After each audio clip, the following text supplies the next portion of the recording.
नमस्कार दोस्तों, 2024 का लोकसभा चुनाव का परिणाम आ चुका है और मोदी जी फिर से तीसरी बार लगातार प्रधानमंत्री बनकर इतिहास रचने जा रहे हैं। दोस्तों, जैसे कि मैंने आपको पहले ही यह बता चुका हूं कि मोदी जी अपने जीवन में ब्रह्मचर्य लाइफस्टाइल को फॉलो करते हैं और उनकी सफलता का सबसे बड़ा राज है ब्रह्मचर्य लाइफस्टाइल।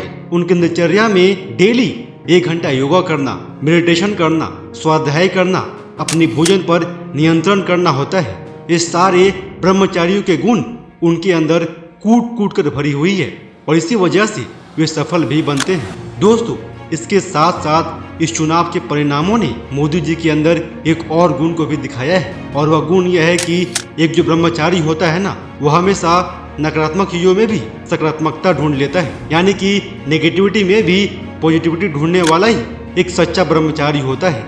आपने देखा होगा कि इस बार भाजपा को पूर्ण बहुमत नहीं मिला, यानी कि 272 सीट्स नहीं मिल पाई। भाजपा को टोटल 241 सीट मिल पाई, यानी कि बहुमत से लगभग 30 सीट्स कम रह गई। और जैसे ही यह खबर आया तो भाजपा के तमाम बड़े से बड़े नेता दुखी हो गए, हताश हो गए, निराश हो गए।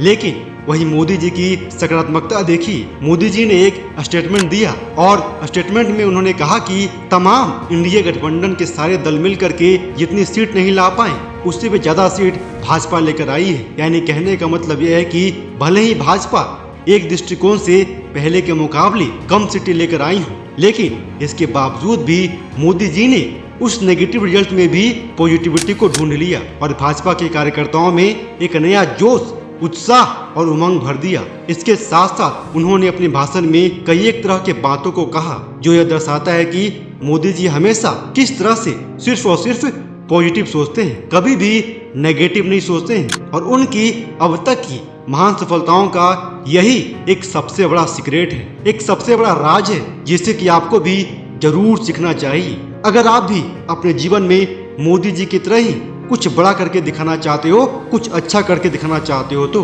और ब्रह्मचारियों के अंदर तो यह गुण होना ही चाहिए कि ब्रह्मचारी को किसी भी कंडीशन में नेगेटिव चीजों के अंदर भी पॉजिटिव ढूंढने की एक हैबिट डेवलप करना ही चाहिए। क्योंकि अगर आपके अंदर यह गुण आ जाएगा तो आप जीवन में कभी भी छोटी मोटी समस्याओं से परेशान नहीं होगी। छोटी मोटी प्रॉब्लम्स आपको निराश नहीं करेगी, आपको हताश नहीं कर पाएगी, बल्कि आप और दुगनी उत्साह के साथ, उमंग के साथ अपने कर्म में जुट जाओगी, अपने कार्य में जुट जाओगी। और वही अगर आपने नेगेटिविटी में और भी नेगेटिव ढूंढना शुरू कर दिया तो आप ही बताओ कि आपका क्या हाल होने वाला है। पहली बात तो आप निराश हो जाओगे, हताश हो जाओगे, साथ में आपका मन और शरीर की ऊर्जा भी कम हो जाएगी, उत्साह उमंग भी कम हो जाएगा और जो थोड़ा मोड़ा अच्छा गुण आपके अंदर था ना, वह भी खत्म हो जाएगा, वह पॉजिटिविटी भी जीरो हो जाएगी। इसीलिए इस बात का हमेशा ख्याल रखिए, हमेशा ध्यान रखिए कि अगर आपको अपने जीवन में कुछ करना है तो आपको हमेशा पॉजिटिव सोचना होगा, अच्छा सोचना होगा।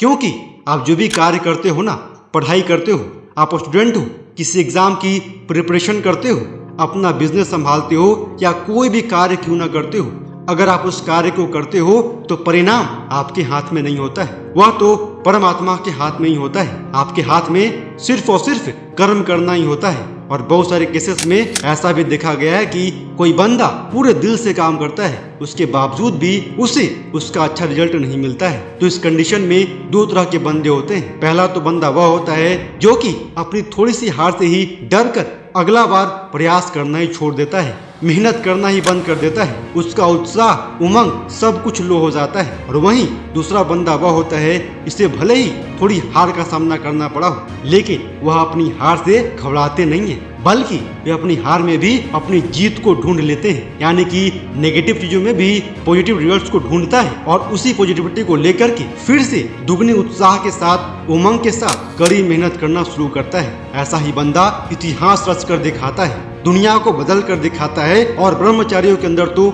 यह गुण कूट कूट कर भरा हुआ रहता है। इसीलिए अगर आप सच में ब्रह्मचारी हो तो आपके अंदर यह गुण होना ही चाहिए कि आप हर नेगेटिव चीजों में भी पॉजिटिव ढूंढने का प्रयास कीजिए और विश्वास मानिए।